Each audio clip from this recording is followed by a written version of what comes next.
বৈকুণ্ঠ ধাম। ভগবান বিষ্ণু শেষ নাগের ওপর শয়ান অবস্থায় আছেন, পাশে দেবী লক্ষ্মী।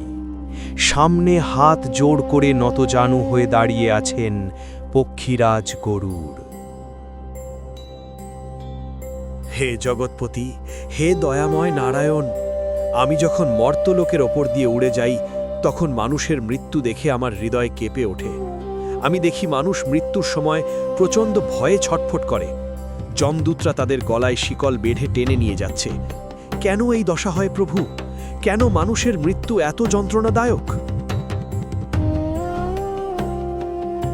হে বিনুতানন্দন গরুড়, মৃত্যু আসলে ভয়ঙ্কর নয়।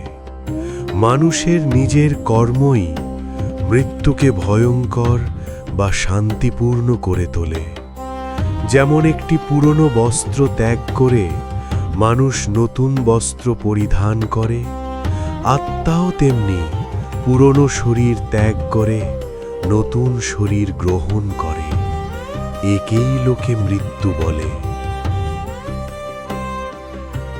কিন্তু যে ব্যক্তি সারা জীবন মায়ার জালে আবদ্ধ থেকে কেবল পাপ আর অধর্ম করেছে, মৃত্যুর সময় তার প্রাণবায়ু সহজে বের হতে চায় না।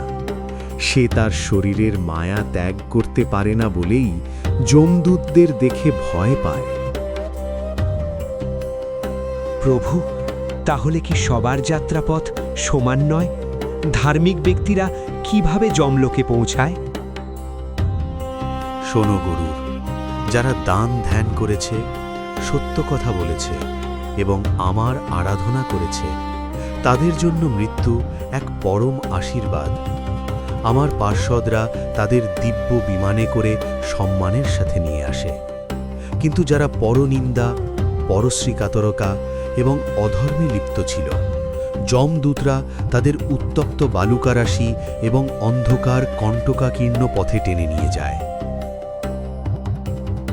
হে নাথ, আপনি কৃপা করে আমাকে সেই রহস্য বলুন যা জানলে মানুষ মৃত্যুর ভয় থেকে মুক্ত হতে পারবে এবং সঠিক পথে চলতে শিখবে।